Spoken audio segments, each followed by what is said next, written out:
Mental. Maybe my mind is playing tricks on me, but I could have sworn. Maybe my mind is playing tricks on me, but I could have sworn. Maybe my mind is playing. Welcome. This is Simply King Podcast. This is your boy Rodney Perry King himself, and you just tuned in to the Soulfully Conscious Podcast for humans simply being humans. And today is a special one. As always, I have a very, very special guest here with me, a returning guest that you all love. I know you did. You don't got to tell me. I know you did. And I'm so glad to have him back. I have here with me doctoral candidate, man of Morehouse, and a person whose name is so it matches the academia that that you earning right now. Like, because once you put the doctor in front of that, whoo, you need to be walking around with bow ties, bruh. welcome back, Chesmore Simon Montique. Perfectly. I hear that all the time, man. People always tell me I can't use my full name until I get them 3 letters. Oh man, I'm telling you, it's gonna be dope. It's gonna be just dope. That shit. Look, it's gonna fly. You might in your old age, which is like your old publisher, you might want to just go by a different moniker, like your initials or something. Bro, CS Montique. I already got figured out. That shit, Dr. CS Montique. Woo! Or CS Montique PhD. This is just a bunch of letters where your name is just the only thing that's a word. Cold. That's cold. That's real academia right there. But no, let's catch up. It's we're recording a few days after Valentine's Day, and you are the Black loveologist, so I will be remiss to not ask you, how was your Valentine's Day? Oh man, so Valentine's Day was good.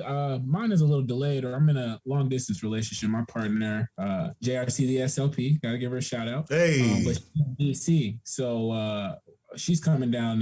What's today? Wednesday. She's coming down this weekend. So I'm getting my actual Valentine's Day celebration a week late, but it's right on time. So I'm looking forward to it. I got some stuff planned. I'm assuming this will be out after next week. Yeah, it will. So I guess I can say it on here. Yeah, you can say whatever you want. Basically to do all 5 of the love languages, man. I'm gonna do one for each of them for her. That way she get it all. We ain't got to pick and choose. We're going to get them all. And she's going to be here for a little while, so I don't have to squeeze it into one day. So I'm going to take my time and just love on her, Just love on her, man. That's long distance relationship. You got to get it in when you can, man. Yeah. And that's interesting. I've been in a handful of long distance relationships, and I have kind of sworn off of them at this point in time, in so many ways. Cause I think for me now, I'm just in a space and place where I'm like, if we're gonna be long distance, we can be long distance for a short period of time. Mm-hmm. Like, I think I've done the let's be long distance until we can like work it out and make it make sense. But now that I'm like, we're getting close to 30 and shit, it's like, look, I'm gonna move a motherfucking mountain at this point. Like, I don't care because it's cute and it's doable when it makes sense. And if you have a timeline for the end of it all. Exactly. You know what I'm saying? But when I think that's what helps out. I'm sorry, I cut you off. No, go ahead. I was gonna say I think that's the key point, right? Like, you gotta have deadlines, right? Like, when's the next time I'm gonna see you? We're always planning, looking forward to the next thing and understanding this isn't like, there's not this gray area question mark, what happens, right? Like, we know what's gonna happen. And I think that's what makes it work. So Yeah. So I think that's why I don't I have an adverse feeling about them. Like, obviously connections are connections. I'm still much he done ruined this. I'm definitely a lover boy of sorts. So yeah, I'm always fuck around and like find a way to reconsider, like, man, like this is a vibe. So let me is it really that far? Oh, I can figure this out. We can work this out. It just depends. But that's dope. And it's funny. That was my suggestion to people last year. Was the 5 love languages when it comes to giving gifts. If you didn't know what to give your person, was to think about what their love language is and just craft their gift based off of that. And I gave a few examples. You can check it out on my TikTok. because it still holds true with any type of gift for any type of any time of the year, but Valentine's Day especially, since we're talking love on love. But how you been since we talked? Like how's life been with everything else? How's school, especially because we need that doctor. Yeah. CS Montique, we need the PhD. Get there as soon as we can, right? Yeah. So things been going well. School is school, long distance sucks, but making it through. I think the PhD program in general is like an isolating experience because I'm in, for me at least, perspective wise, middle of nowhere, coming from major cities throughout my life. Yeah. But we're almost there. I feel like I'm close to the end of the line. Actually, this upcoming Friday is match day. So the same way, like doctoral students, they do like a match day and they find out where they're going for residency. We do the same process for our internship year. Okay. So I'm matching it Friday. So I'm looking to figure out where I'm finna go for that last year. And that last year is pretty much just like work, like a 9 to 5, just doing like clinical stuff, being that makes sense. A therapist. And I'll be done my coursework. So regardless though, this is my last semester. So it's nice to feel like, okay, I can see the light, right? The other side, I'm getting that much closer. So I feel like I'm on my last 100. I'm coming around that bend. So after Friday, it'll be nice to kind of have a little more direction on what's happening next and start preparing for that. Hey, I like that. Okay. That's good. Okay, so let us, because I feel like I put it in the outline. If you missed it, you'll experience it for the first time with me. But let's get into the Twitter check-in. All right, let me get this sound going. All right. So today's Twitter check-in is actually pretty much about this phrase that we hear so much about. And that is the whole men are trash, right? But I wanted to see and kind of do some comparison studies. You know what I'm saying? We still in school here. So today's, because I like to search. So I like to search a few things. So let's do men are trash in Twitter, right? Better yet, men trash. We only got to put the R. Straight to it. Let's don't even put the R. Let's just see what comes up. And I'm gonna tell you a few of the ones that I see. Very first one, could have spoiled someone's son today, but sadly, men are trash. Then you have, what is this? Fear women is buying teddy bears for men are trash. Be wise. Not sure what they meant by the grammar on that one, but we'll continue. I don't care if tomorrow is Valentine's. Men are trash.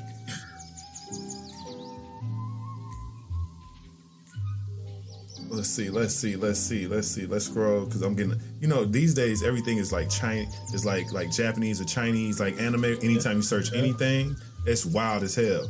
But let's see. Men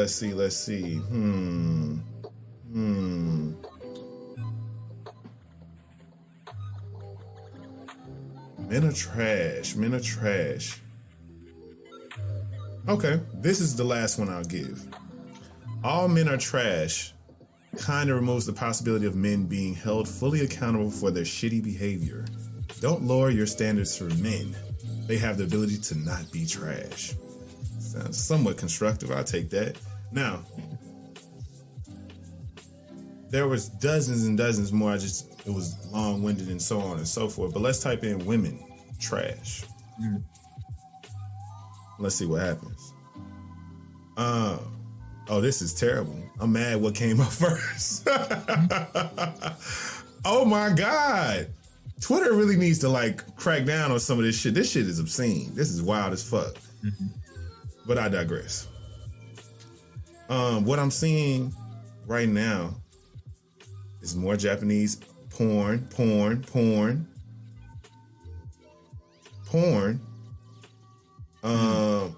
Yeah. I'm basically not even seeing a full phrase right now. What does that say? I'm literally just seeing broken up things. I'm never seen the phrase women are trash. But even in that, you say you see a lot of porn. I'm seeing a lot of porn. So I wonder, like, what does that even say, right? What does that say about us, right? Yeah, like it's literally. I think the first thing I'm seeing that's even giving anything is that I really want to know what is that causes women like Natalie to fall for. This is talking about some Love Is Blind nonsense and just trash, and women are in the thing. So that's terrible. But yeah, I'll keep getting more. Like the very first top thing I got was porn. It was literally 3 naked dudes throwing a woman in a trash can and then starting to have sex with her. Wow. Yeah, that's like dead ass. That's dead ass. So, what does that say? Exactly, right? Like that's data. That is some data. I don't know what, but golly, ew. Nevertheless, that was hell of an experiment. I think because I was not expecting that. I was just expecting it to be a lot less things or a lot less being said, but it was a whole lot of graphic shit. Reason why I wanted to do that is because I think just men being trash is something that's been honestly a phrase you could have put on a t-shirt in 2011 and it would have still held up to this day in terms of a phrase that is still said so widely and it means what it means. I've had a particular relationship with the phrase that I think honestly where I just kind of accept and I understand it is one of those hit dog holler type of phrases that you like. I don't take it personal because I understand what's being said and I do understand the underlining of it being like, y'all got to fix this. If you're not trash, then y'all got to do something about the things. If you quote unquote are not trash. But what do you think about when you hear this or you hear this rhetoric online or see this rhetoric online when it comes to men who are trash? What do I think of? I mean, I feel like first I got to translate it, right? Because I feel like how I hear it, niggas ain't shit. Yeah. Right? Like, I think it's synonymous, right? Very. But I think that's the 2011 and so on to current time message I definitely hear, right? But I think what it truly means, I think we take it out of context a lot of time as men and the hit dog will holler or we're like, I'm not that one. And maybe you truly are and you're trying to say, but there are other options, etc. But I think there's something behind it. Like you said, and there's this idea in that one tweet that talked about holding people accountable. And that's, I think, what the true meaning is behind it. And it's not, we don't always get there. But I think it's this idea of holding people accountable. Most times people say that after they had a negative experience with a man, like immediately after, they might still be feeling the experience, right? So It's like, I understand why you feel that way. And it maybe still isn't fair to generalize it, but we do see patterns that arise. Yeah. And whether we want to admit it or not, when you get behind closed doors and you with your boys, you see the patterns, you know, and it's real. It's if we just being honest, it's real. Especially when we get to the college environments, when you think about the ratios, you know, the ratio in the AUC was Hell like 1 yeah. to 15. Hell yeah. Of course, men are going to take advantage of that. I think it's human nature. People take advantage of that. And I understand why you feel like we trash. Right. So there's some, like you said, right, there's some validity to that. And it's not everybody, right? So how can I hold this person accountable while still giving them grace to potentially change, right? Yeah. Which I think is the really important part, which is maybe where it goes too extreme, because kind of like that one tweet talked about, it sounded like there's this idea of like, it can be too much. Like, let's leave some space for change and holding them accountable to do something about it instead of just throwing them away, right? Yeah. And with that saying, throw the bathtub water out with the baby kind of thing, I feel like that's kind of what happens. Even though there, again, is a purpose, I feel like, in what's being said. Yeah, I think the interesting thing to me is that there is definitely some, you know, just objective. Let's throw everything out. Let's get rid of all of y'all. If we didn't, let's hurry up and let's not use y'all anymore. We don't need y'all for anything type of energy. And I think the sad part about it is I think that is the aspect that I think could change. I get exactly why, because of the reactions to particular things, because people haven't been proven otherwise. Like they haven't met that many quote unquote good men or examples of people who are just giving that, you know? But what I've recognized more than anything is that I really believe in the Pygmalion effect. Have you ever heard of that? I've heard the name, but tell me a little more about it. The Pygmalion effect is essentially like when you give someone a positive, essentially just acting out of positive reinforcement, like allowing that to be what you do to get the yielded result that you want. Yeah. The best examples that you can think of it as in a real world context is for a coach and a player. For a coach to encourage a player who is not doing well will actually make them do better because the coach expects more of them. Mm-hmm. And they're expressing that expectation. While if a coach it's kind of is deprecating to this particular player, like, well, I don't expect you to do anything anyway. I don't expect you to be any better than what you're showing me right now, which are phrases and statements in that same energy to a lot of men. I don't expect you to be better than any other nigga out here. All men are trash anyway, so I shouldn't be surprised. Mm-hmm. What is the incentive to improve? Mm-hmm. Because the fact of the matter, and I think that's the crazy thing about it, because the fact of the matter is a lot of these women who will tweet these things, say these things, still engage with desiring relationship with men. Right. So there's this, and I think that men are, if not consciously aware of that, still aware in some way, shape, or form. Like, you can call me trash all day type of thing, but you fucking with us. Like, you fucking with somebody over on this side type of thing, you know? So that's where that comes in. I think it only creates and pushes even more of that kind of tribal way of kind of thinking about gender. You know, mm-hmm. Like, it's our team against your team, and we got to beat you versus y'all beating us. We got to get something over you than, us getting something taken from us. And I find that dynamic very often, being in play in today's dating world. I remember somebody, one of my coworkers had asked me about, he was like, I ain't dated in like a few years. Like, I just got a relationship, whatever. But it's been a few years since I've like been out here. Like, I feel like it's probably really different. I was like, hell yeah, bro. It's real different. Hell yeah. I can't even give you pep talk about it. Like, shit is different. And it's different from a context of what I told him was like, I feel like there is either a whole lot of settling happening by now. So it's a lot of people who might not expect much out of you. And then the spectrum is not expecting that much. So you really might not you may have the feeling of feeling like you didn't do much to kind of end up in the position of access with whoever it is.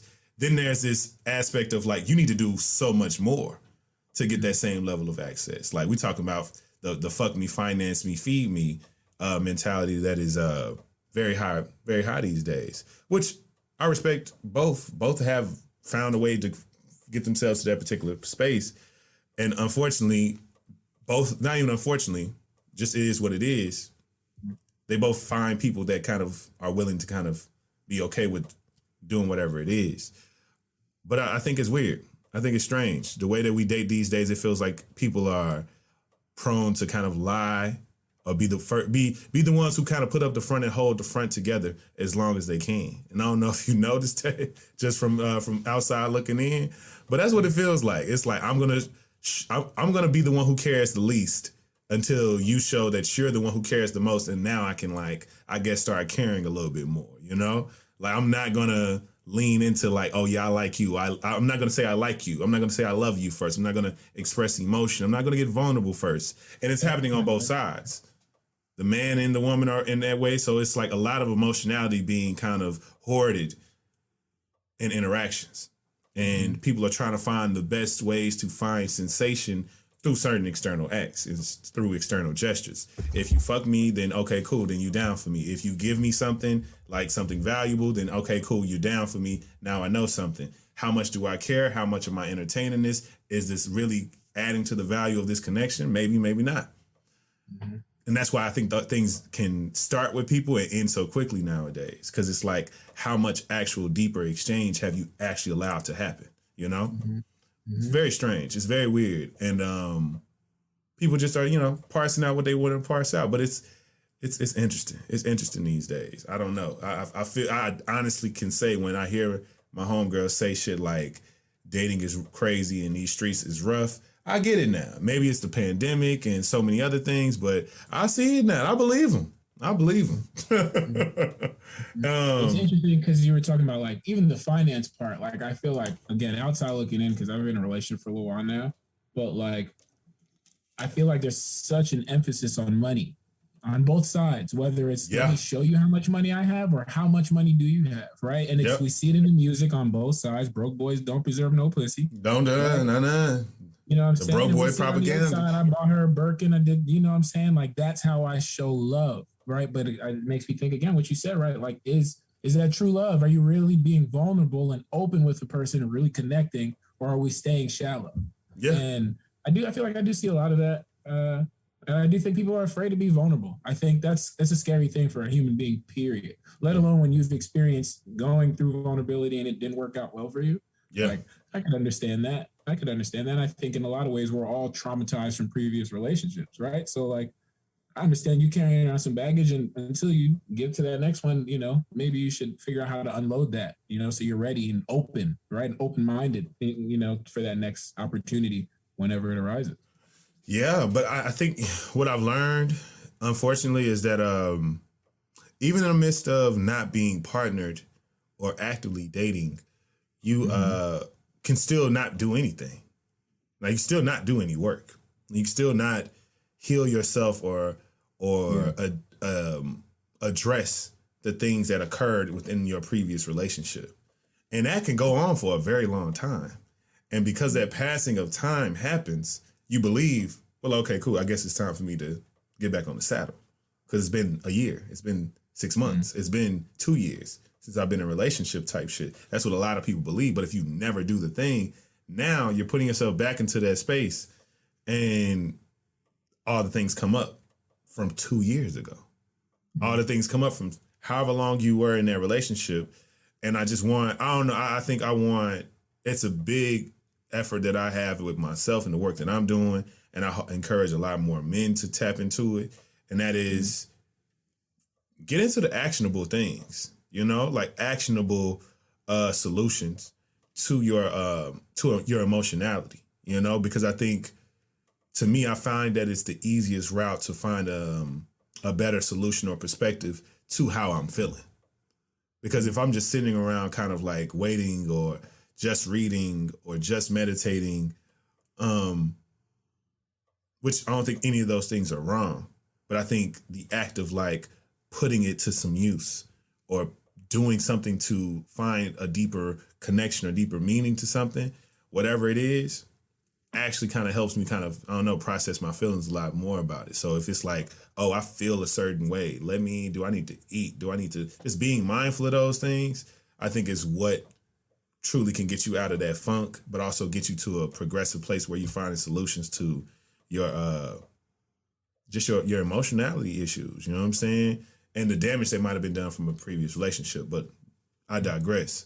I mean, I retweet. I love what you said because I feel like, man, like think about it. When you cold, what you finna do? You finna put on a jacket. You finna put an extra layer on, right? Yeah. You got a problem, you gonna fix it. So if I'm sad, why don't I do something about it? Even if I don't believe it, it's an action that I know is gonna, it typically has the opposite effect. It's gonna boost my energy.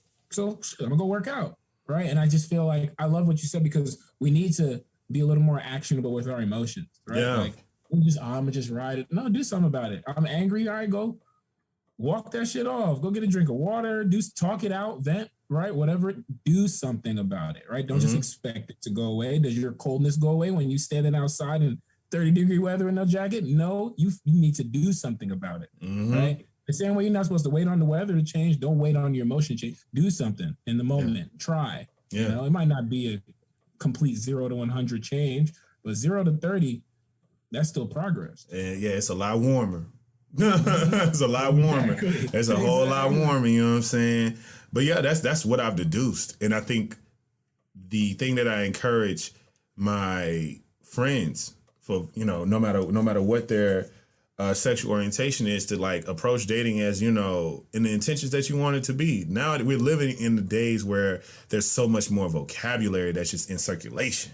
You know, like you're hearing heterosexual couples talking about, you know, open relationships and talking about non-monogamy and talking about things that are just way more fluid. even. You know what I'm saying? Like I've seen more conversations being had about like, hey, I never for the past almost 30 years, I never thought to, sleep with someone of the same sex, but I kind of desire that and I want to talk to you about that. And if that's something that we can do together, if that's something that I can do, and whatever that is, and it's like, these are good things. You know what I'm saying? Like this is way more progressive because in my mind, I think that it's all coming together to me now. Like as an adult, understanding how somebody can be in a lifelong partnership and them change over time and them grow over time into more of who they are, that makes sense. That's why I've like eased up on my opinions on like Will and Jada, for instance, and them saying how they're never going to break up and they're going to be lifelong partners and they commit to like always being happy and all these various things. And then things get unearthed about their relationship that seem unconventional. But at the same time, it's like, but I get what I get what they're agreeing to. Like if they're talking about the partnership, their family, and what they're going to do with each other, I think people usually attach and project some sense of like miserable aspect to their relationship. Like, oh, they got to be miserable. They just stay in their relationship. It's cheaper to keep her. And I was like, all those things could be things, but also, what if it's literally like the thing that works?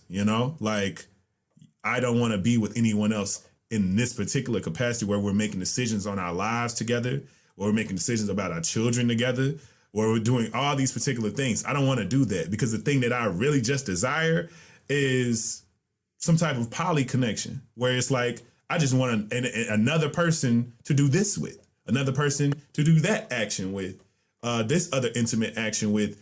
But that doesn't mean I have the desire to have a full term, like a full and all around partnership with them. I think that, I don't know, it makes sense to me, but I don't know how have you felt about this new wave of like dating becoming less conventional as it used to be? Yeah, I mean, honestly, I love it. I love it. And the same way you talked about, right? It's more open, right? We can I think in the spaces where I've seen like sexually liberated folks, it's been where I've had the most open conversations and feeling accepted. Hell yeah. Whatever you are, whatever you enjoy, whatever you're into, right? Like imagine that, right? Imagine you can be with somebody who truly 110% accepts you for every corner and crevice of who you are, right?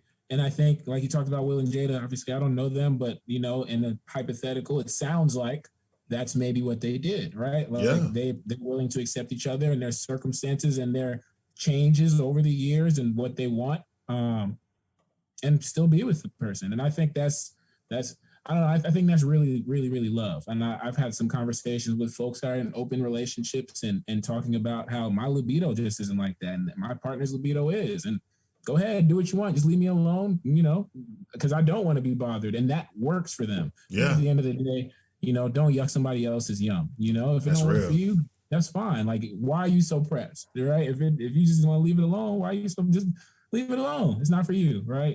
So if you don't want to go to the swingers club, okay, respectfully tell your partner you're not interested in that, right? But you don't got to yuck the swinger club's young, Yeah, let them folks yuck and they young. Let them go on down there and get them some yum. I wanted to deep dive because since we spoke, you were pretty early on in starting your like just rebranding and starting your page as the Black Loveologist, which I've been enjoying so much. I think you've been really serving up some real, just honestly, just straightforward, tangible information and vocabulary and just concepts that we all need to kind of take in and consider for ourselves, genuinely for ourselves, before we even talk about, bringing it outside of ourselves, know what it is to us. You know what I'm saying? Know your blood type before you try to ask somebody else their own type shit. Hello. Sweep around your own front door type shit. But I wanted to, it was a few of them that came that you posted about that I wanted to kind of unpack and speak more thoroughly about. And the first is one thing that I feel like I have so much knowledge in firsthand. And I bet a lot of us probably do, but don't even know that. We've probably experienced this. And that's codependency.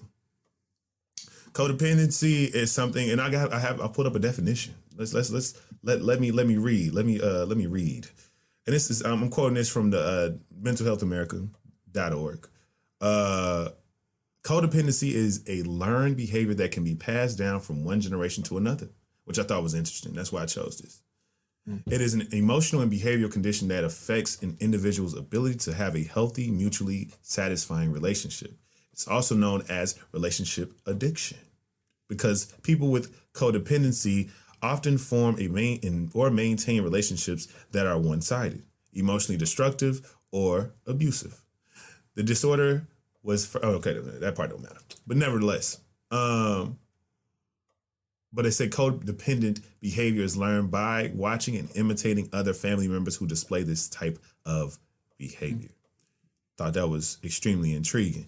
Tell me, like, when did you first learn what codependency was? And I guess, can you give us any type of, I guess, real world example of how it can show up in your relationship, I guess? So it's funny, I learned about codependency in therapy for myself. I didn't learn about it in the books, right? I've been in school 4 years now for counseling psychology, and I learned about it from my therapist, which is ironic because I think and it's funny because he always talks about like how if it's one thing I can go back to school and study, it's codependency because it's everywhere and we don't see it. Yeah. That's why I wrote it down as what I say.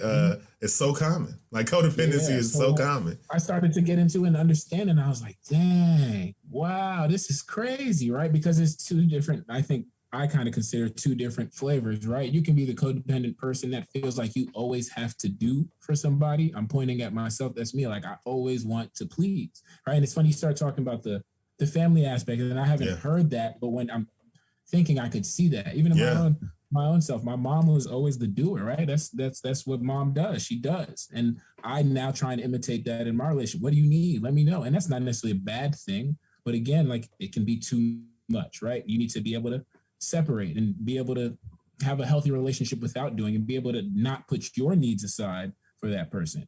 And then the flip side I hear about on the other side of the spectrum is the person that's always pulling out from somebody. What are you doing for me? What are you doing for me? Right? And that's kind of the biggest ways I see it or hear about it is kind of those two sides where you're the person that's always giving or the person that's always taking. And they're both, it's not like one's worse than the other. Too much of anything is bad. And you're not getting your needs met or not considering the other person respective to maybe where you fall on the spectrum. Mm-hmm. So, I mean, it's really interesting. It's really interesting. I think it's something I'm still continuing to learn about, but I think when I post stuff, it's like, feels either relevant to me or like this was relevant somewhere throughout my day to somebody and it meant something to them. So let's talk about this a little more. But I mean, I think it's really important to really think about because it's one of those things that can fly under the radar, especially I think on the side, for me at least, right on the side of like, I want to give to my partner and I always want to do for them.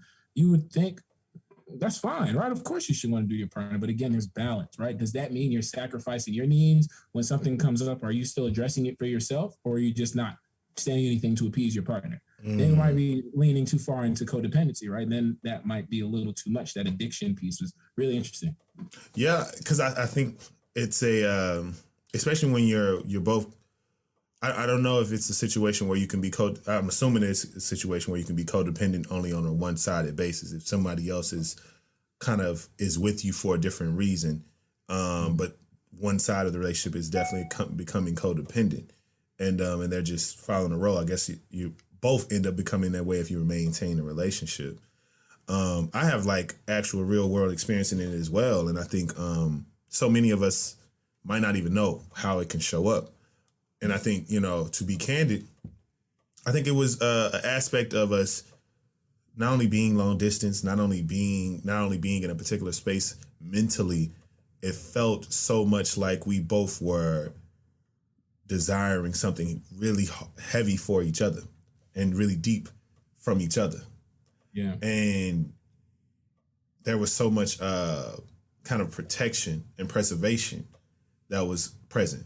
I'm choosing to do a particular thing that is either trying to push you away or trying to call you closer to me because of this our codependency. Because it's like, I really don't like the fact that I need you. I don't really like the fact that I can't do without you, because I literally have no other option. It feels like I have no other option. It feels like I don't have another person to just be there for me in a particular way, in the way that you've been there for me. Because it feels so vulnerable, you know? Because coupled with that feeling of, you know, I can't live without yous and all those deep feelings that people can have, when it feels shaky, how the hell do you think that computes to your heart?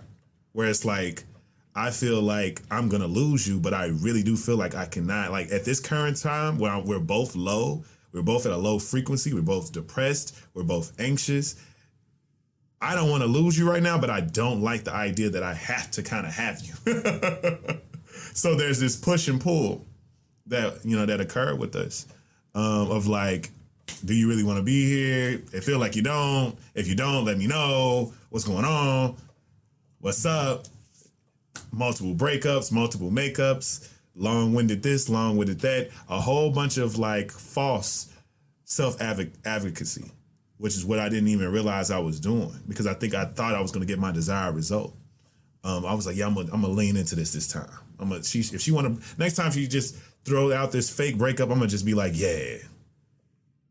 And thinking like, it's all she needs is a little bit of time to kind of just not be in this situation for us to get back. We'll get back though, type of thing. And it really wasn't a good plan at all. I think I just didn't know how to stand up for myself and gather myself and also get what I wanted ultimately. Because I never didn't want us to, I don't think I ever wanted us to be in that particular situation. But once I did that, it only created this spiral of situations, you know? And it's unfortunate because it's like, I know it caused pain for the both of us. I know it created a weird situation. And I want more people to assess their relationships in this way. Like, how much of, like, really assess what you get from this particular relationship, and assess and evaluate the quotient on reciprocation. Like, how much are you actually giving back? How much are you getting from this? Is somebody with you because they really feel like if they're not with you, they won't be with anyone? They don't feel like they don't feel secure in themselves. They're only with you because they feel like maybe you've made them feel a particular way about themselves, or you triggered some particular traumas about themselves. And I've heard the stories. It's fucking sad. You know, so many women have heard speak to, you know, their partners just, you know, emotionally abusing them in ways, telling them about, you know, you're fat and you're this, you're that, and you're not da. Nobody will want you. That's why da. Like you'll never leave me type of thing. And it creates this idea that they start to just believe. It's like, well, shit, I guess you're right. I guess nobody would want me. I have gained all this weight. I have done this. I have done that. I haven't done this because I'm just so into this particular relationship. And I want everybody to feel empowered to know that that's not a situation you got to stay in. You're not truly dependent on this person. It just emotionally you've allowed yourself to like be attached to that. But nevertheless, it's interesting. I'm not sure if your therapist or anything that you've read kind of speaks to evaluating or finding possible solutions to this, though. Yeah, I think the one thing that came up, two things, I guess, with codependency in general, like, and even like the narrative you were given, you know, for your own experience, right, is this idea of absolutes, right? We have this, it's either this or it's that. Yeah. It's either that or it's like, no, there's a lot more gray, especially in a relationship. Hell like, yeah. I can feel multiple things. I'm angry, but I'm also anxious, right? Or I'm sad, but I'm also kind of happy or relieved, or whatever that looks like. So like, it's important to leave space for that and like not making absolutes. Well, you said this, and that means, it's like, well, let them tell you what that means. Don't speak for them. And then the other thing I was thinking about is being honest with yourself, right? Like, you have to sometimes do a camera check and evaluation, right? Like, is my loving healthy? And sometimes I don't know if we're able to evaluate ourselves, right? Sometimes you need that third party, ideally a therapist, shameless plug, of course, but sometimes maybe you have to be mindful of who's in your circle, but maybe a trusted friend, like, you know, this is what's been going on in my relationship, to just give you a perspective, to just take a step back, right? Throw everything on the whiteboard and just look at it. Like, I think it's really important to sometimes do that, especially when you feel like you get to those points, because you know before it gets bad where things are getting stressful, right? Maybe I just need to approach this differently, or being honest with yourself, and this isn't necessarily working for me. It's kind of getting me something, but this isn't, I don't feel like myself. Yeah, I'm giving this person everything and they're receiving it, but like, I don't feel like I'm fulfilled in a particular way. Like, be honest with yourself and start to communicate that with your partner. Check in with a, trusted or third party that's maybe going to be as unbiased as possible. The perfect third party for that is a therapist. So hopefully you can do that.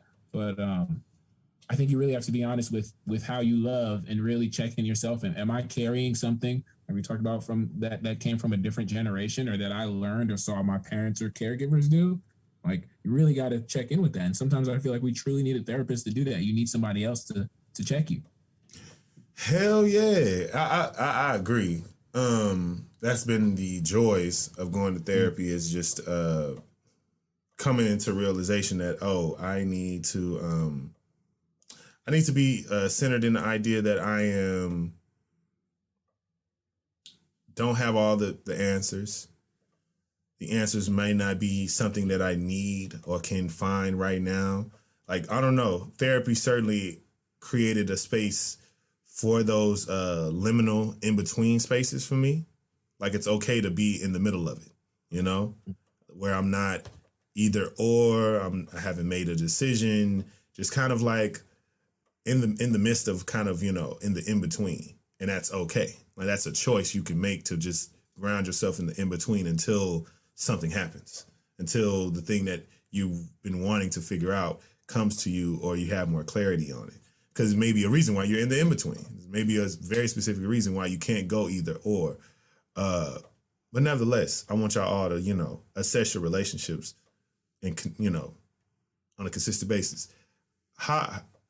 Slight tangent, tap in with your partners on a regular basis. I was just about to say that. I feel like check-ins is something that I've, made into something that I really, really enjoy and admire and want to bring into my next relationship.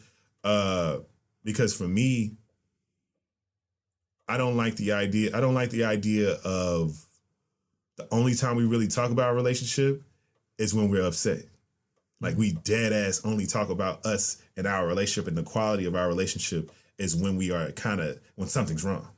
Mm-hmm. Like, and the way that we talk about it when everything is good is really just a breeze, kind of like a passing by. Like, I'm happy right now. I'm da. And we just we don't speak more to that. We don't allow that to fill the room. While if there's an issue between the two of us, we allow that to fill up the day. We allow that to change the mood of the day.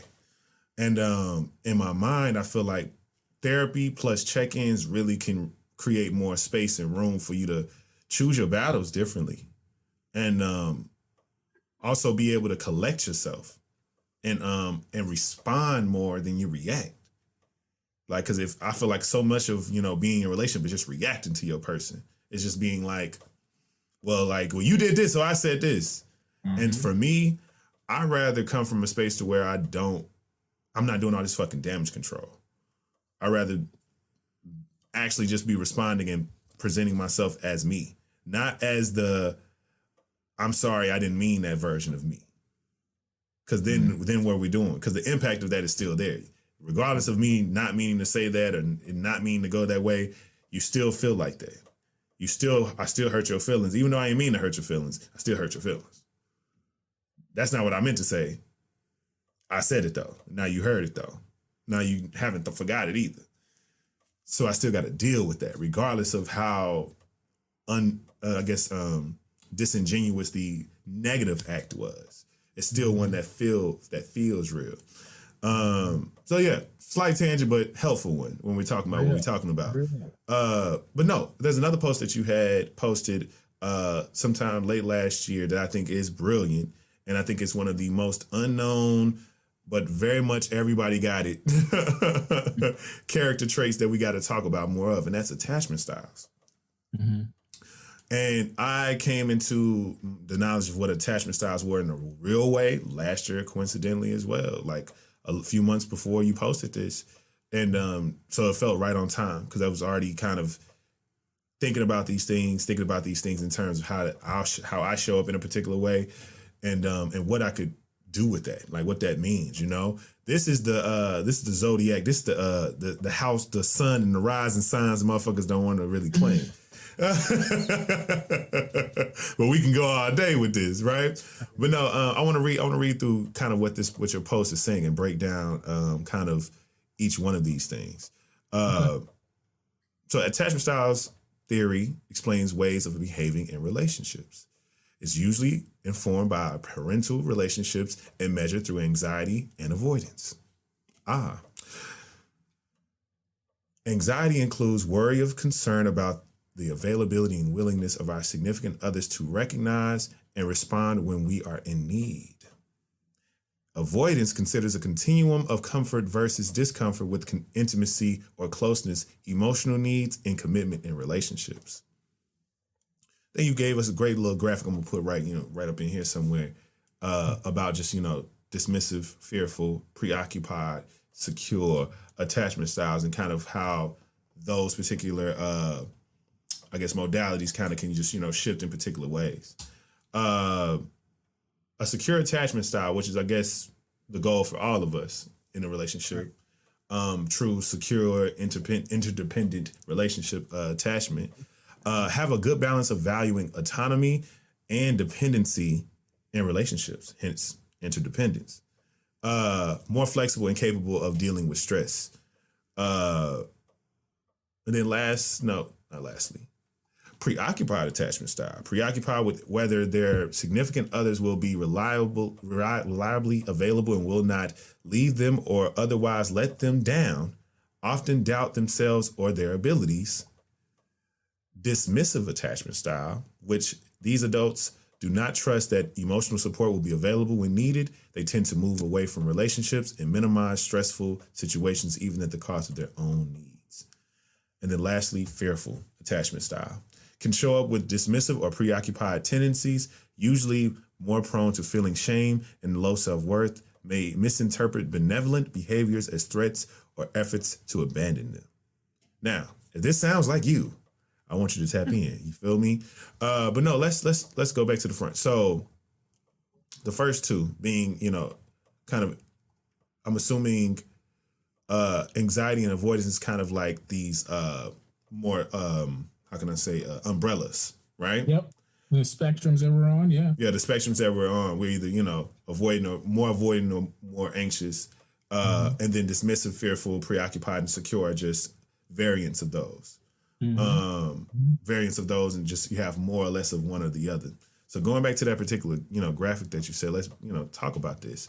So I believe that I have more of an avoidant attachment style. Just because I think because of just how I show up, I'm really just in particular things that I believe. Like, I don't think I have this idea that, I don't really think about if I'm not secure with you, if you doubt that we're going to be together. And I don't think I need a certain level of reassurance, a certain level of reaffirmation on the security of our relationship. I'm already assuming we're good until we're not, until something comes up until we're not, until like there's a sign, like something happened. I did something, you did something. Oh, now this shit is shaky. But in terms of like interacting with it, I think that's where the avoidant aspect comes in. So people with, I guess, more avoidant attachment styles are I'm assuming that they're either more preoccupied or they're more secure is the thing. So I would say with people that are high in avoidance go towards the dismissive side. Okay. I did this right. Yeah, I did it. I'm looking at the graph like, damn, did I make this right? But yeah, so people that maybe low anxiety and high avoidance, and then names change for the categories. Like different theorists call it a different thing, but it's the same. Okay. Right. Okay. So the dismissive, right? Like the way I kind of look at attachment styles is how I dealt with stress with my parents. It kind of transfers over into your relationships. That's the theory behind it, right? So like, I'll use myself as an example because I'm comfortable talking about it. My mom, if I piss my mom off, I'm not trying to be around her, right? I'm gonna go sit in the room by myself and be out the way. I'm trying to stay out the way. Whereas some kids, they might be like, Mom, look, I'm so sorry. This is what I did, right? And trying to amend the relationship in some ways. just as two extreme examples to get to the point. So as you get into an adult, right, and you continue that pattern, when shit hits the fan in your relationship, stress, do you move closer or away, right? So now there's an argument. For me, I'm dismissive. So it's an argument. I'm trying to move away. Like, you just told me you're mad at me. That means you don't want to talk to me. I gotta go, right? You don't want to even see my face, right? Like, whatever the assumptions you make with that. Whereas somebody who's maybe high anxiety but low avoidance is what would be on this graph called preoccupied. So that shit hits the fan. It's an argument. Where are you going? What are you doing? What do you leave? You can't leave me. What do you need? And they're like the kind of the person that kind of moves closer, right? And kind of latches onto you. Whereas like fearful, it's both, right? So it's like I'm high anxiety, high voice. So I could do kind of either of those things. It kind of hit or miss depending on the day, essentially, or the context, how I'm gonna respond. I might walk away or I might be really in your face. And then secure is kind of that balance. Like I don't necessarily have to move too far away. I don't have to be anxious. I can just kind of deal and we can figure it out. Like you said, is that autonomous and interdependence is a perfect balance. So like that's the ideal goal. I feel like the interesting thing about it is I strive to, get to a place where I can always curate secure attachment styles. And I'm assuming that they can change. Can they change depending on the person that you're with? Or is it a particular, or is it, because I get it if, in my mind, I get how that is connected to our parents. If our parents are kind of the first ways we kind of know how to be close and intimate with people, then that's what informs us. But also too, we are kind of naturally attracted to particular archetypes of our parents and our partners. So I guess just because of just how that shit works, you might always end up being with people that kind of bring that particular anxiety out of you, because that's probably what really you connect to more than anything. But that's just a theory. But it makes sense if we're talking about how all this shit is a thing when we're talking about just the connection between your parents. But that's interesting to think about it that way. And I think that's the first time I thought about it from a parental standpoint. Because I don't think I've made my mom upset that often in my childhood. I think I was a pretty decent kid. But I do believe that that's probably what leads me to feel very secure, at least assume the position of security or maybe low anxiety, I'll say, to kind of feel like, oh, I ain't worried about a thing. I'm good. Like, you told me you was my girl. I can call you. I can pull up on you. I have access to you in some way, shape, or form. Why am I worried? When I had to learn, there was aspects of me that were very dismissive, self-absorbed, and also avoidant. I think it just depended on the person that I was dating at the time, how they made that a requirement for me to be with them on what the thing was that I was avoiding. So if it was an emotionality aspect, or if it was a particular response or reciprocation or a particular gesture or action that they kind of needed to be reassured or feel secure in a relationship, being slow to move on that, or kind of being like, I don't really see why we need to do that. So that, I guess that makes sense in a way, on how that connects to me and my mom for real. It's just interesting how the hell that shit shows up. And it's funny too, because I think even parallel, I had a great relationship with my mom. Obviously, we butt heads, but nothing I felt like it was, age appropriate, but heads type stuff. But maybe that avoidance came from another relationship, whether it's a relationship I had with my dad, right? Or, whatever that looked like, or the rockiness of that, maybe that's where I felt the avoidance come from. And it might not always be the, especially Black families, we have mixed families, and, 2-parent households isn't always the average opinion or experience. So how does that then impact it, Yeah, because Pop's big avoidant. Was very not present in my life. So that makes a lot of sense.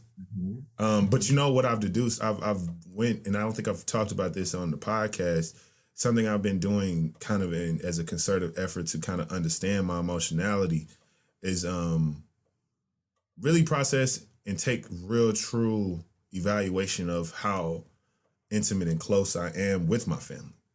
And that's not only my immediate family, but also my extended, family as well. How close are we really? How much do I really know you? How much do you really know me? for us to really have a genuine connection, or have space to create a genuine connection. I had to come into a sense of like giving myself a little bit of grace, because when it came to my family members who are grown ass people, it's like I only could have done so much. I was a child. I'm gonna be around you when I'm around you. So whatever interactions we had to make an impression on me, you had to actually attempt to make an impression on me. You know, that would have been lasting and consistent. So I have to like keep in mind like, oh, maybe my family as a whole weren't that lovey-dovey, you know, or didn't really make space for that emotional exchange. So, and as an adult, I see that in a way where I don't really see the loves, the kisses, the, you know, walking through the doors and everybody's happy to see you and running to you type of things. It's very cool. It's very chill. It's very, hey, you know, nice little half hugs and how you been? You know, very chill, very relaxed. It's not a whole lot of, funny, it ain't none of that. You know what I'm saying? It ain't no like, they might say they happy to see you, but they ain't acting like they happy to see you type of thing. And I've always noticed that difference in other people's families, but I've had particular conversations about kind of pulling things out of them or being in particular scenarios where I'm just trying to really be present and soak up kind of like what's happening in this space, what's happening in this room. And I deduced, and what I came to, and just trying to really be present in that, is that, oh, I don't think I've had that many intimate relationships. Not romantic relationships, but that many intimate, just close relationships in my lifetime. That's not a muscle that I've really flexed, which I find so intriguing because I'm a serial dater. It's like I'm actually like almost like trying to throw myself into intimacy on a consistent basis throughout my a majority of my life up until pretty much right now, into this particular phase right now where I've like probably been single for, you know, off and on for as long as I can remember. And it's interesting that it's like for me to be so lacking in that experience, why am I guess, drawn to that experience? I don't know if that makes sense to you, but that shit is so interesting. 110%. Yeah. 110%. I think it makes sense why, John, because it's this new thing, right? Like, I don't want to turn this into therapy for you, right? Like, No. You cool. You cool. I think it makes sense. We in that area. Yeah, that's like I want to make sure we're not treading line. But it makes sense. It makes so much sense, right? This is something I never had. Right? Yeah. Like, it wasn't normal and doesn't. And I think the first thing is like it doesn't necessarily mean it's a bad thing, right? It doesn't necessarily mean your family didn't love you or anything. Oh yeah. That's not how they show love, right? So yeah. like, it doesn't inherently mean it's a negative thing that your family's not super physically, you know, touchy and things like that. But it's so interesting to hear you say that. I do think it makes sense, right? Like, I didn't have this. There's this new thing I've seen. It's cool. You know? Everybody over here hugging and shit. Like, it's kind of cool. I kind of like that, right? And you know, kind of unconsciously maybe searching for that in relationships. And I like that because these are the few places in romantic relationships where I feel physically close to somebody, you know. We might not necessarily do that with the homies. You might not necessarily do that with your women friends that are like just platonic, right? But that's the one place you do. And it's like, I could understand that, right? I could definitely understand that. And I think it makes me think, right? Like, how can I be intimate with myself? Yes. Right. Yeah. Like you and I talk about all the time. You gotta love yourself before you talk about loving somebody else, right? So how can I be vulnerable with myself first? And I feel like I hear you talk about that a lot. We talk about with the self-care, right? Whether it's journaling, whether it's really being honest with myself first about my feelings, right? Like I consider that, you know, I guess self-intimacy, if we're gonna call it that. I'm about to be a doctor, so I guess I can make up words and shit, right? Hell yeah. So self-intimacy, we growing with it, right? But like, how can I practice that so I don't have to rely on others, right? And I can be, you know, like interdependent and not make it like, okay, now I'm constantly addicted almost to this thing. And like I have my own source of it. And I'm happy and open to taking and receiving it from others, but I'm not then again like just that addiction piece. But it makes sense. Like the way you kind of laid it out. Yeah.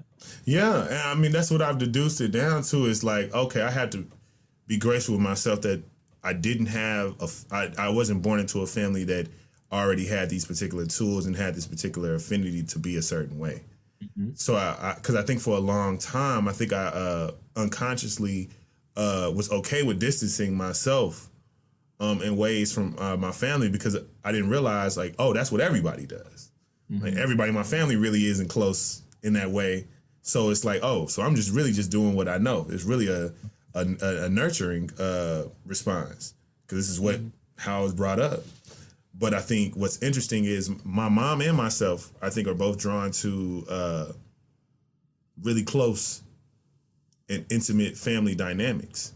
Majority of my mom's friends are like, have really big families and they really do a lot of family oriented things. And I think that's really intriguing about her and her relationships with, in her platonic relationships. And I know for me, I think mine has shown up in ways of my love life and also just how I've kind of created a village of friends around me. And I think it just we've curated it to be something where I play the role that I play in my friendships, but I also realize kind of where those can be better in that same assessment, that same evaluation, and trying my best to make sure that I'm always I act like I said, actions. I've tried to be as actionable as I can, letting them know in any, especially in those moments where I feel like I haven't let them know in a long time. Hey, I'm thinking about you. I really care about you. I really, love you so much. Like I think our friendships really don't feel like they require so much of that. Because our friends are our friends. We talk to them all the time. There's usually the people that we consistently speak to and they kind of know what's going on and how we're feeling and give us the most grace. Friendships usually are the spaces where you get the most grace to be yourself, hence why you're friends. But I think understanding and knowing what the value that they bring into your life is something that I think needs to be expressed. So that's why I do that. That's why I think to do that. Like, I got to make sure like, hey, I love the hell out of you. You're amazing. And I'm so glad we are where we are. And I can't wait to get even deeper. You know what I'm saying? But I think in relationships, I've had to grow to a place to where, I need to learn how to love myself better. Because the things that keep coming up is this feeling of distance, this feeling of non-presence, this feeling of like, I don't know, or I'm questioning if you really love me. It kind of was a consistent thread in so many of my adult relationships, especially. And I didn't like that shit. That was a big topic for me in therapy and still really is because it's work that has to be done to kind of solve that. And it's one of those things that's not solved overnight. But I think I just was so jaded and so upset by the feeling of obligation being attached to my relationship. And that shit really fucked me up because it felt like I think I show up and I present the best to create a scenario where you now want to be with me. And that honeymoon phase is because I feel like I'm making a whole lot of choices. I feel like I am wanting to be here and I'm choosing to be here. And I keep doing these particular things because nothing is telling me I have to do this to be with you. Nothing. All the things that I'm doing, I'm coming up with on my own. As soon as we attach obligation and phrases and words and energy of like, this is what you must do to be with me, I'll comply, but I check out from a present standpoint because as soon as obligation comes in, now I'm detaching. It's like, all right, cool. To keep you happy, all I got to do is this. To do this, all I got to do is that. And it detaches me from the relationship and detaches me from the person in a lot of ways. And I think ultimately they end up feeling that. And then once it's been spoken, I've learned this in hindsight, but once it was spoken to me, I'll be like, how in the hell can you question my love? I do these things. I do those things. I do all these stuff. You know what I'm saying? How in the hell can you question me? But once in hindsight, I see why. I see why. But it's interesting though. It's so interesting. But I wonder how would you suggest for somebody to assess their attachment styles and what do they do with that information once they realize what their attachment style is? Like, how do they use that information in their relationships? So, I mean, I'm sure there's definitely like, I don't know off the top of my head, but I'm sure there's like little quizzes and stuff online to figure out your attachment style, right? To just identify where you kind of fall. Yeah. But I think in a perfect world, right, depending on whether your parents are available, just talk to them. Like, what was your love life like? How did you love? Because oftentimes, again, if that's where it starts, or whoever your caregivers were, I would just be curious what their experience was like, and then you start to see yourself when they tell their story, and it's like, yeah, I do that same thing, right? And I think that could be really insightful, and just offer perspective for a lot of people and potentially change. I think that's a great place to start if that's available. But maybe your parents aren't around for you to ask those questions, right? Then what? I would if you're in a relationship, talk to your partner about it, talk to each other, right? And at least verbally reflect on how you grew up, or verbally reflect on where you learned these things or why you think these things are the norm, why these are an example you gave. This is why I know this is what you should do for a relationship. This is how you show love, because that's what I saw. Yeah. And even just connecting the dots, even if you can't reach back to that first dot and actually get more information from them to see what other dots they had connected. Yeah. At least you can connect your own dots and your own experience. And I think awareness is always the best place to start for change. If I know I'm sick, I can't get healing. If I don't know my tire's flat, I'm not going to change it, right? So you got to be aware of where this is coming from, and then you can start to figure out the change. I feel like sometimes it almost feels natural to change. Okay, I recognize these things. Okay, now that I'm aware, I'm going to be a little more mindful of when those things pop up because I see it now. Talking to, again, a trusted partner, just talking to somebody, bouncing ideas, I think would be the one thing I recommend, right? Once you figure out that attachment style, like just talk about it. Talk about it, because we get so caught up in our heads and we think we figured everything out until you really say something out loud. You've been in there. We've been in, folks been in there. And you're like, damn, I really think that. And you really got to really sit with yourself, right? So that's why I think it's so important to really like verbalize or put it in a journal, right? Because you really see, damn, I said that, right? Again, similar effect. So, I mean, I think you got to really find some actionable way, right? Actionable way to process it. Yes. I think that has to be whatever that looks like. Obviously, shameless plug for therapy, always. But we can't afford therapy, right? So what else can I do? Journal about it. Man, I started thinking about my attachment style. How does this relate? Ask yourself a question. How does it relate to how I grew up? Where did this come from for me, right? And write about it. Really explain it out to yourself and then look at it, because it separates it from your head, puts it on a piece of paper, puts it out into the world. So now it's separate from you, so you can examine it a little bit better without it being so biased. Process it. Process it. Be honest with yourself. Be honest with the reality of where you got that shit from, whether it was positive or negative. Yeah. From the absence of somebody or the presence of somebody, The absence and the presence of somebody. That's deep. Because, man, Drake said this shit in an interview I think it was an interview when he came out with his son. But he talked about, because he was talking about his relation with his parents, and it was him and LeBron. It was a shit. The shot. And he talked about, he was like, and I say this all the time now. He's like, you can either learn from somebody or through somebody. Right? So if you learn from somebody, they really meant to teach you that. Don't touch the stove. Do this. This is how you pick these vegetables. I learned from my mom. I learned through my dad because of different that. And I also learned through my mom, but you learn through and from people in different ways, right? Yeah. I learned through them. I'm not going to do that. I don't want to treat my kid like that. You know what? I really like how that person did that. They didn't tell me, but I'm just paying attention. Yeah. Just modeling. Right? Yeah. So don't negate those lessons that you learn from and through people. It might have been a shitty experience, but there's a lot of people that didn't learn that. Right. And now you want to abuse your kids. I see it all the time with clients, right? Now you want to abuse your kids because you know what that was like. You had that experience, right? I learned through them. But then you also have the positive experiences where you learn from. Damn, that's deep. That's deep.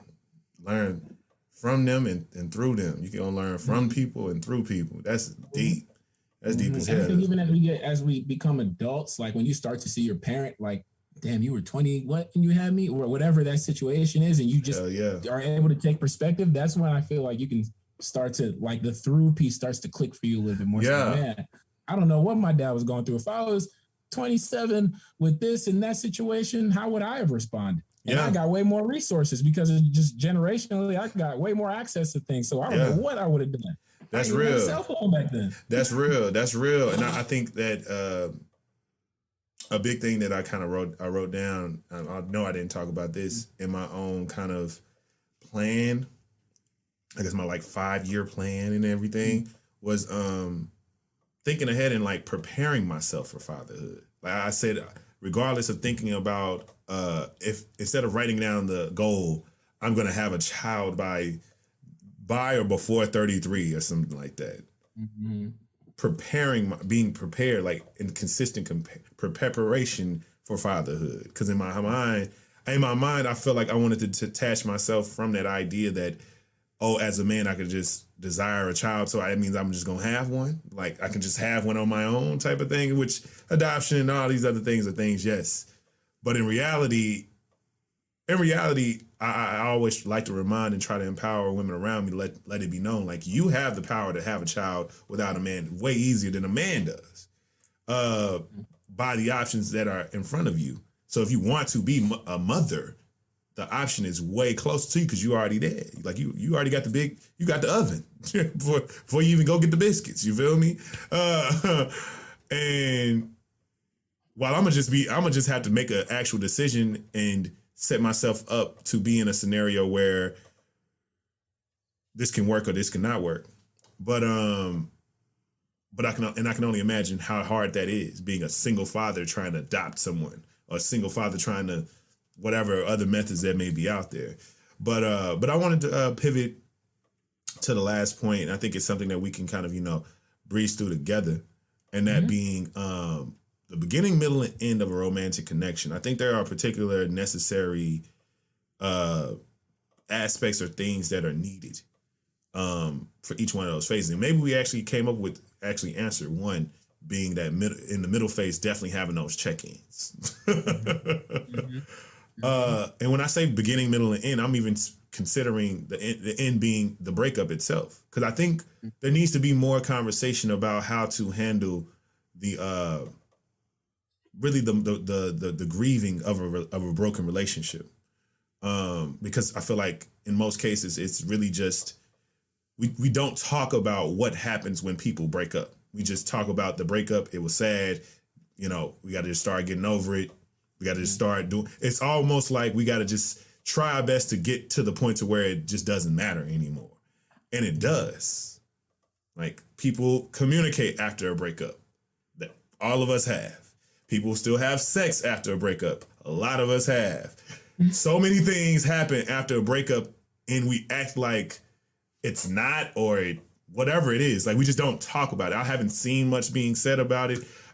It's usually just if the things happen, that means y'all really not over each other or whatever, and all these different things. And it's this cycle of whatever it is. So I wanted to at least speak to that. But in the beginning, what would you say is a necessary aspect to that particular phase?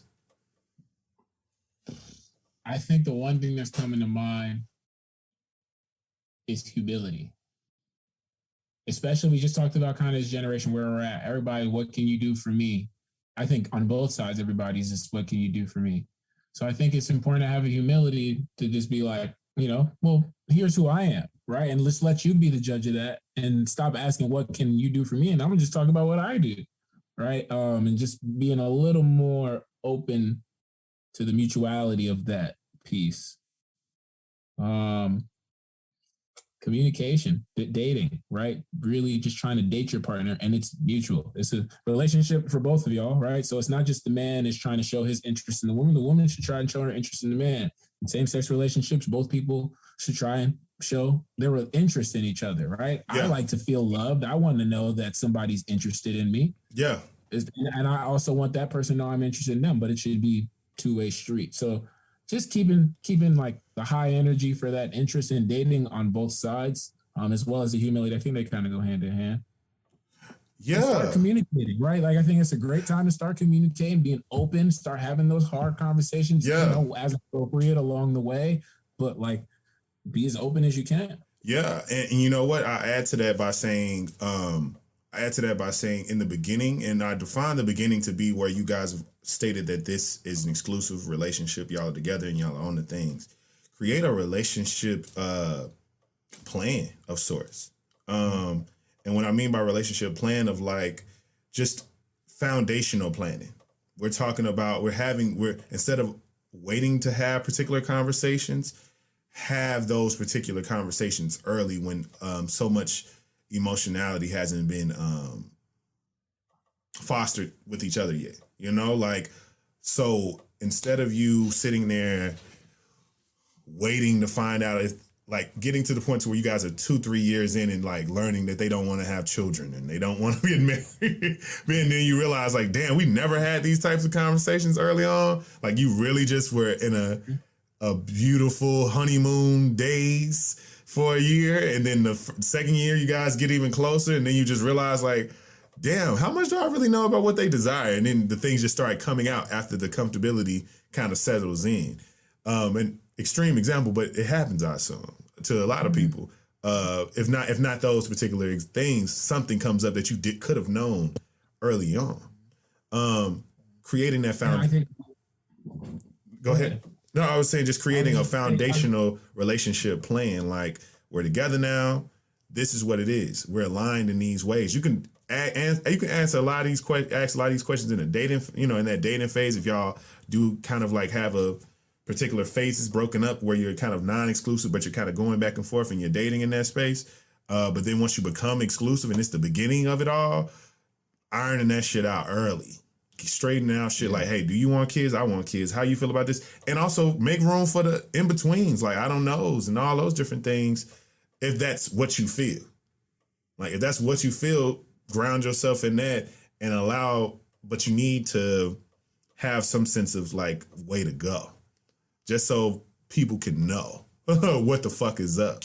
And that's what I say. But the middle, my suggestion was the check-ins, but I'll think of something else. What would you say for that? What's the necessary aspect for that middle phase? Well, I'll go back real quick to add to what you're saying with the communication piece with the beginning. I think something that's really helpful for me is talking about conflict. How do you handle conflict? What do you look like when you're angry, right? Mm-hmm. What is most helpful, right? Again, this pre-planning, no one talking about it when everything is cool. So I got to understand, okay, if she's mad, I just need to know I need to get her this ice cream and she's going to be good, right? Because we talked about it ahead of time. And I've seen things like that from people, right? Yeah. But like whatever it is, like talk about it, like the conflict. What do hard times look like for you? So and what do you need in those moments, right? I think that's super helpful. But transitioning to the middle, I think the maintenance, I think it's kind of the middle in some ways is the maintenance, particularly with the dating piece. I think that's where a lot of people fall off. They stop dating each other. Yeah. Right. Keep it hot, keep it fresh. Let's explore. Let's do something. Hey, babe, fuck it. Let's just get in the car and drive around. Yeah. I don't know where we're going, but just drive around. Right. Keep dating your partner. And then I think the middle piece is where you really understand. I think that's when you figure out if you really in this shit. Yeah. Right? Because we get into relationships. Yeah, we talking about. That's when you really figure it out. Yeah. That's when you really figure it out. Like, okay, I'm trying to be with this person, right? Because we went through we're weathering storms, and I like how we communicate, figure this out. I want this shit to work. Yeah. Right? I think that middle piece is kind of your evaluation, your true evaluation of the stability, the long-term possibility of that relationship. Hell yeah. And being open and talking about that along the way. Yeah. And I'll add, like I said, the check-ins. I love that suggestion. And also, you gave a good example of like, keeping shit spicy. Actually keep shit spicy. You know what I'm saying? If you feel like you guys have the sexual and intimate compatibility, do things to deepen the romance and the intimacy. And I have suggestions. There are literally card games these days that help with this. I believe there's a company by the name of Best Self that has an intimacy pack where they literally have questions with different colors that have various things within your relationship. Some of them actually have something that are all just about sex.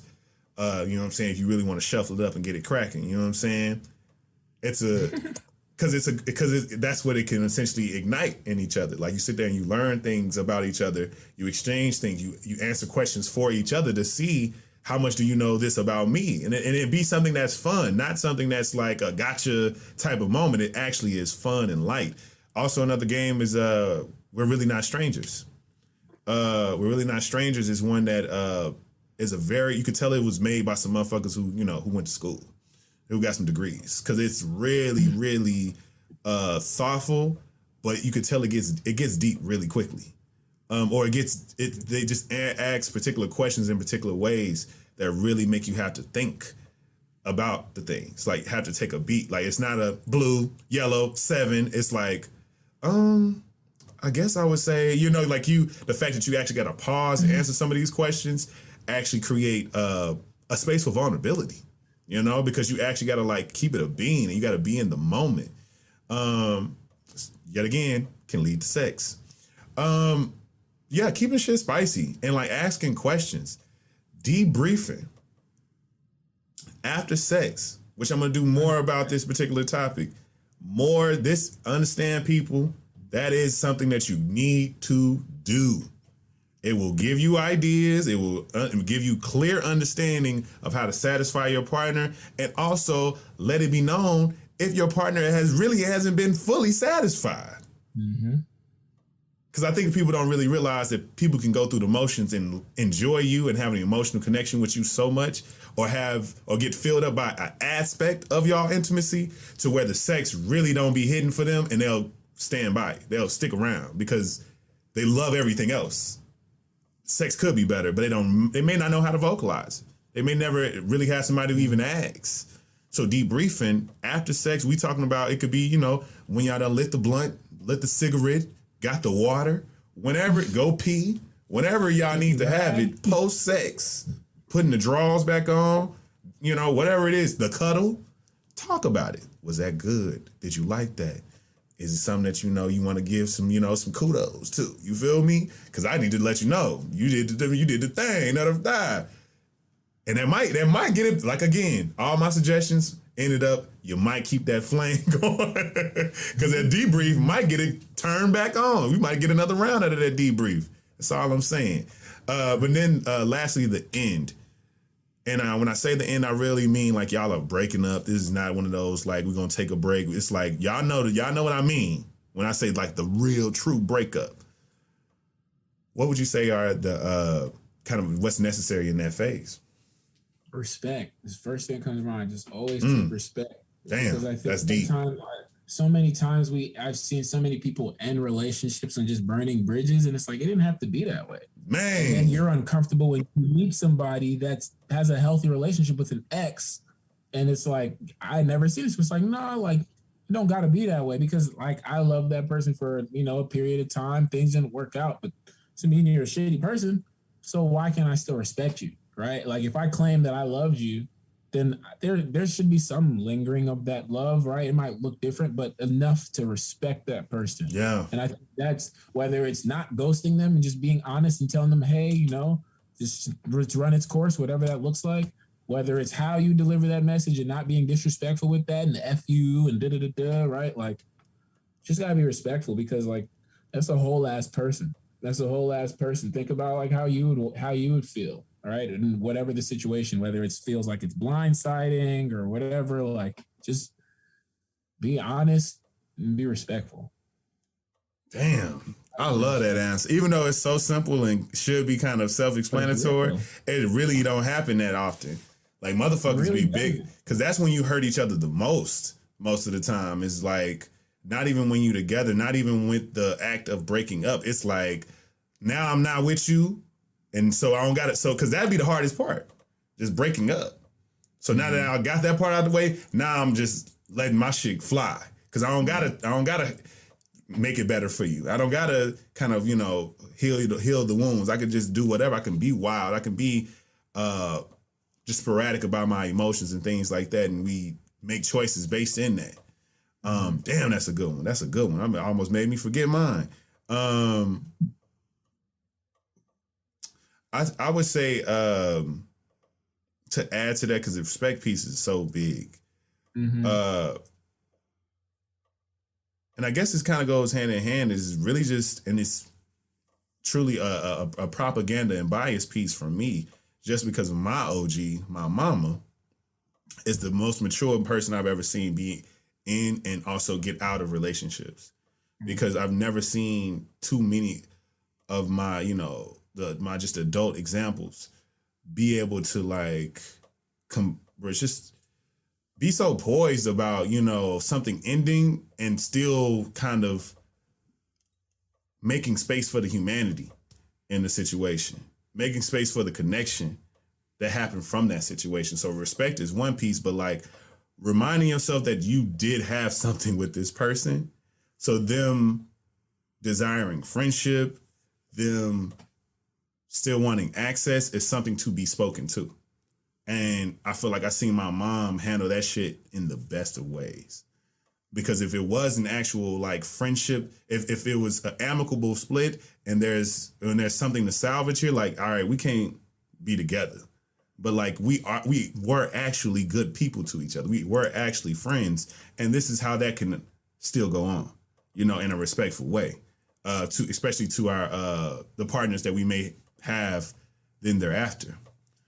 The literal tattoo on my arm is by way of a man who is inspired by a man, is a quote from a man who was with my mom for a large part of my childhood. And she spoke to him a week before he passed away. Mm.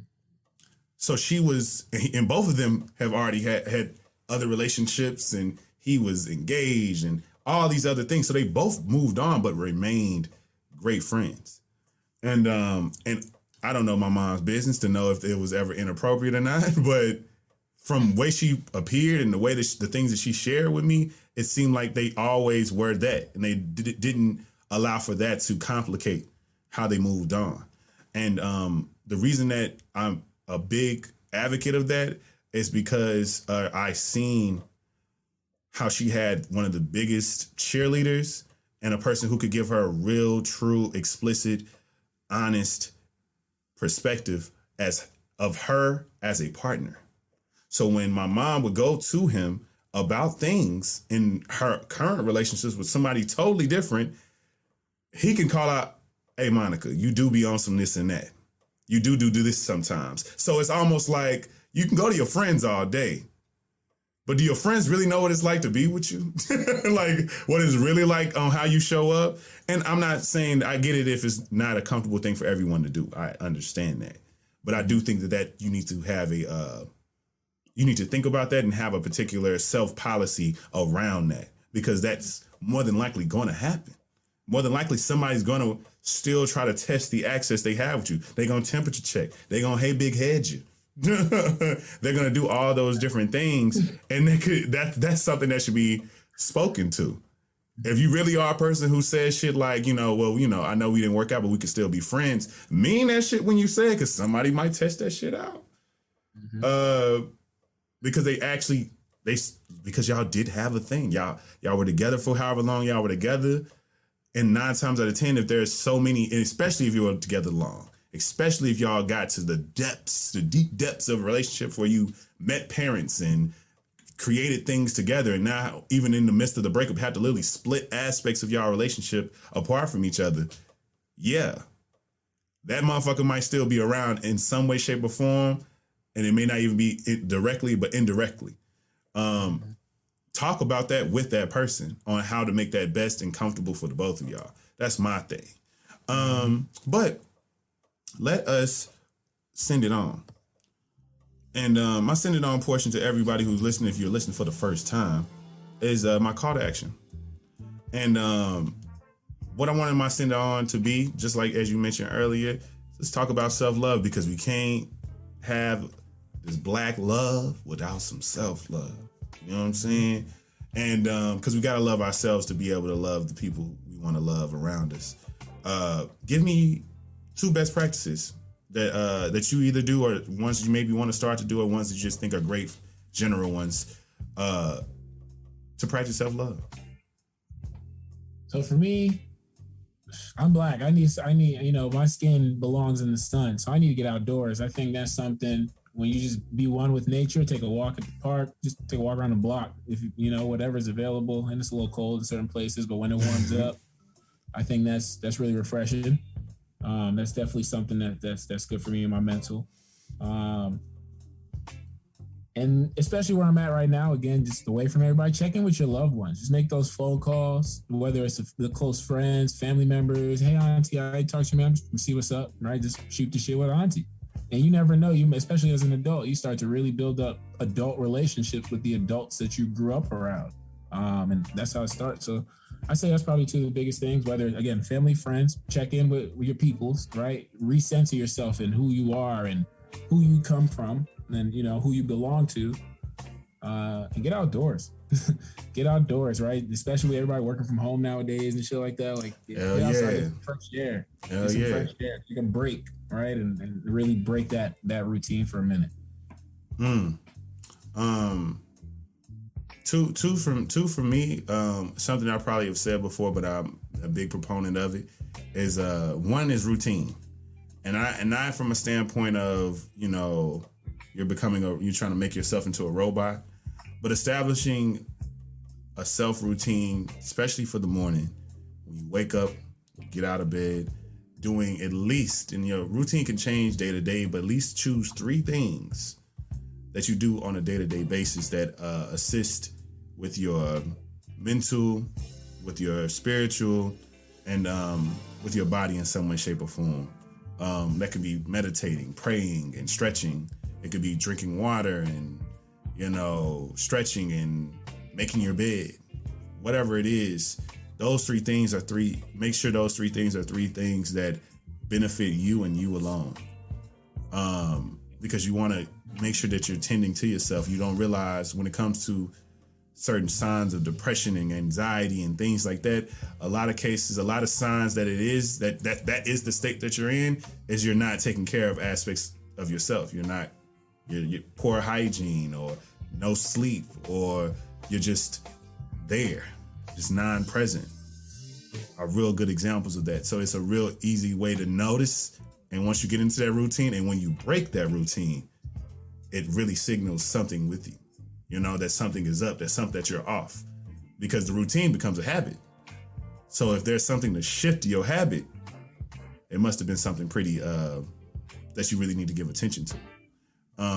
In terms of the people around you, in terms of how you're treating yourself, in terms of all those things. But I think it's a beautiful self-love thing to care about yourself enough to fill you up in the morning before you got to fill up everybody else with any other action or energy.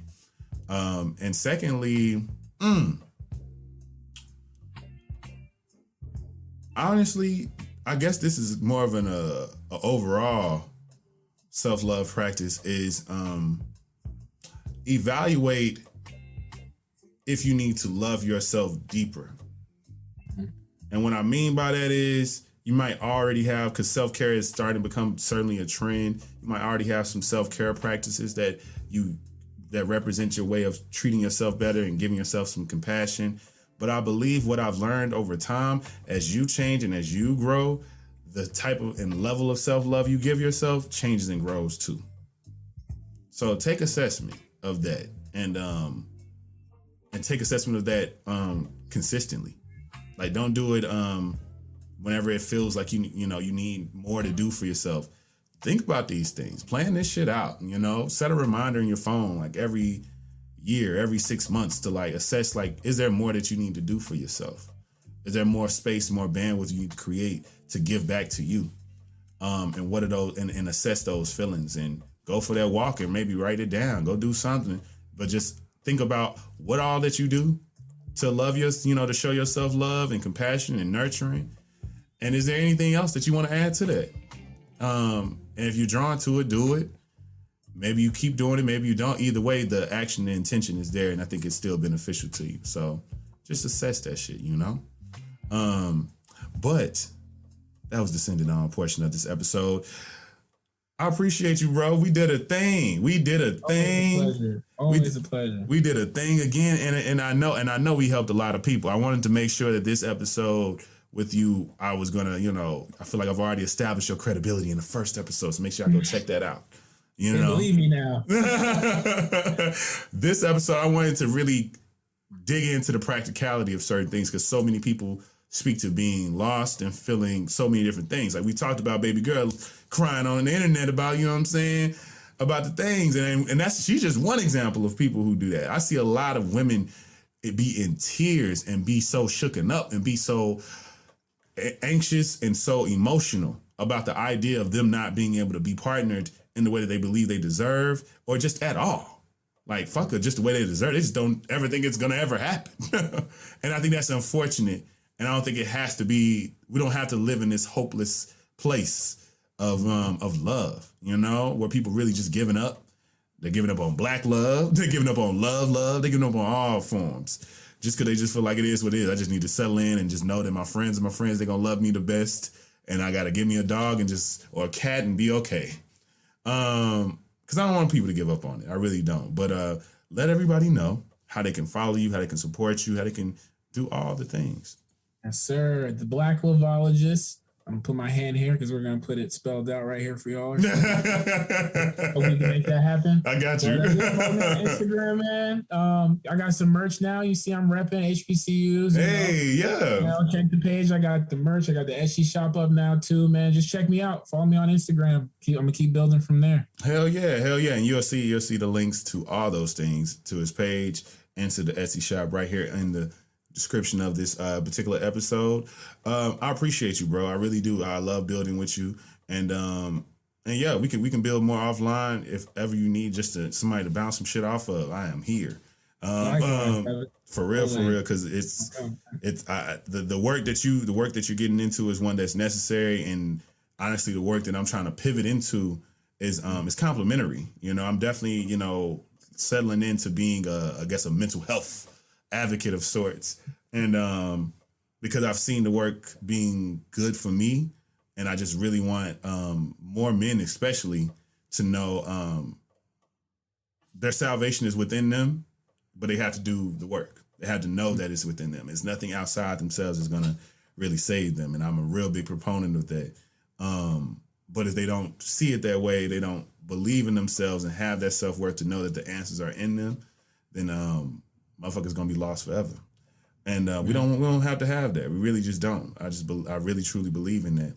But no, if you don't know, you should know. You can follow me everywhere at Kings_Memoirs. You can follow the podcast at the Simply King Pod, and go and like the Facebook page at Simply King Podcast.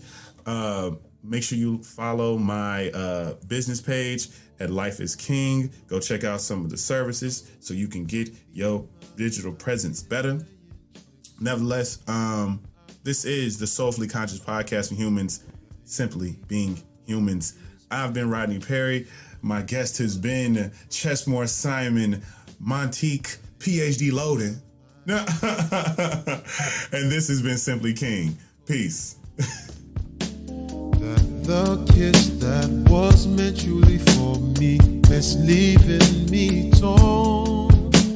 How can love be so kind and so gentle, and turn and be so cold?